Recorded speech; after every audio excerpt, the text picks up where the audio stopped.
Hello दोस्तों, welcome to my YouTube channel.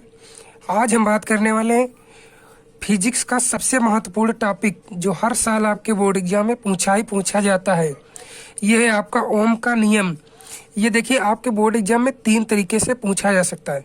पहला कि ओम का नियम लिखिए, इस तरीके से क्वेश्चन आ सकता है। दूसरा जो है ओम के नियम का उल्लेख कीजिए, इस तरीके से भी आपको क्वेश्चन पूछ सकता है।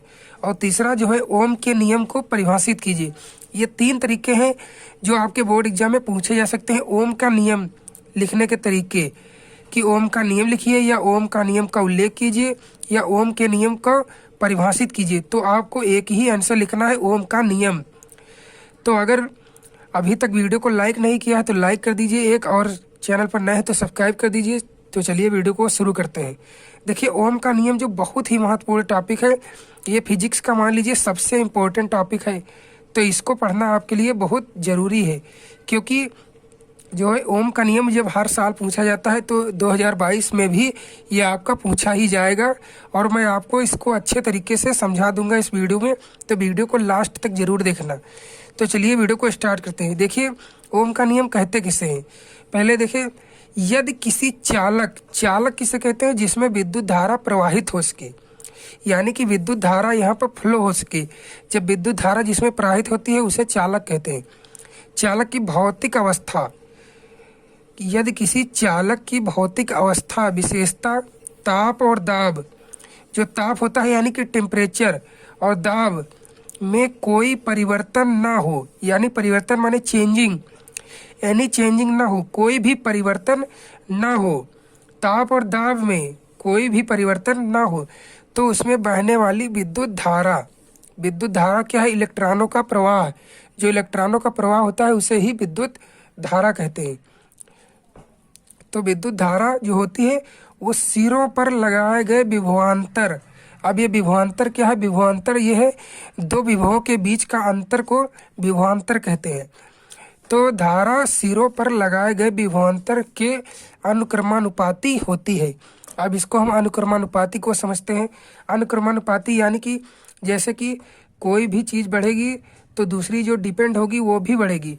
और व्युत्क्रमानुपाती होता है, एक चीज़ घटेगी तो दूसरी भी घटेगी। इस तरीके से अगर ये बढ़ रही है ऊपर की ओर तो ये भी बढ़ेगी, और व्युत्क्रमानुपाती में ये घट रही है तो ये भी घटेगी।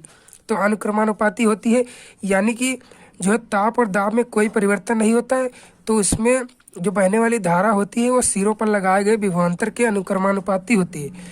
विभवांतर बढ़ेगा तो विद्युत धारा भी बढ़ेगी, क्योंकि अनुक्रमानुपाती है। तो इस तरीके से अगर आपको सिर्फ पूछ रहा है ओम का नियम लिखिए, तो इतना आप लोग लिख देंगे तो आपका काम चल जाएगा। और आपसे अगर पूछ रहा है इसका डेरिवेशन कीजिए, तो आपको आगे लिखना है कैसे कि यदि किसी चालक में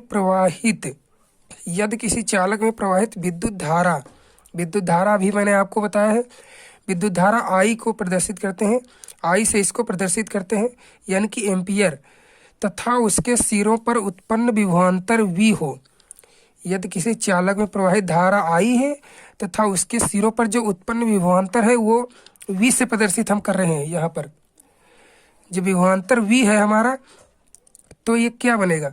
ये यहाँ पर देखिए बिंदु ए है और यहाँ पर बी है।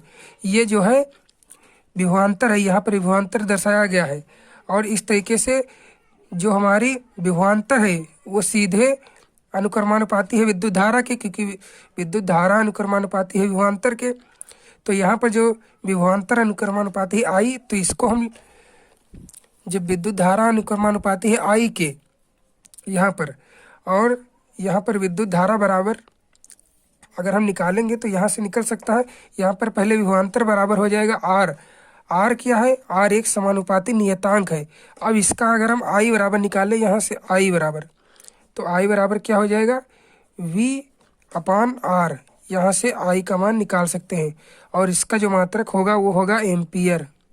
यहाँ से एम्पियर हो जाएगा। तो इस तरीके से विद्युत धारा का डेरिवेशन होगा। और जो यहाँ पर आर है ये एक समानुपाती नियतांक है, और जिसे चालक का विद्युत प्रतिरोध कहते हैं। ये प्रतिरोध है विद्युत का प्रतिरोध, इसे विद्युत का प्रतिरोध भी कहते हैं। और यदि विभवांतर को वोल्ट में, विभवांतर अभी मैंने आपको बताया था वोल्ट में, और विद्युत धारा को एम्पियर में मापा जाए, अगर मापा जाए विभवांतर को वोल्ट में मापा जाए और विद्युत धारा को एम्पियर में मापा जाए, तो प्रतिरोध का मात्रक जो होगा वो ओम होगा। यहाँ पर जो प्रतिरोध का मात्रक निकल कर आएगा हमारे सामने वो ओम होगा। प्रतिरोध का मात्रक ओम होता है। यहाँ पर मैं आपको दोहरा देता हूँ।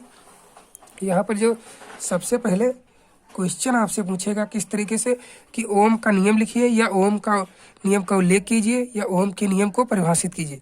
तो इस तरीके से आपको लिखना है कि यदि किसी चालक को भौतिक अवस्था यानी कि विशेषता ताप और दाब में कोई अगर परिवर्तन ना हो, तो उसमें जो बहने वाली विद्युत धारा थी वो सिरों पर लगाए गए विभवांतर के अनुक्रमानुपाती है। अनुक्रमानुपाती यानी कि अगर एक चीज़ बढ़ेगा तो दूसरा भी बढ़ेगा, इस तरीके से होता है।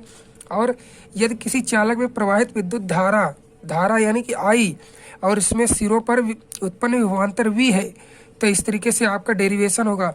और यहाँ पर जो विभवांतर होगा अनुक्रमानुपाती है सीधे I के यानी कि विद्युत धारा के, तो V बराबर R इंटू आई लिख सकते हैं, जहाँ से I का मान जब हम निकालेंगे तो V अपान R आ जाएगा।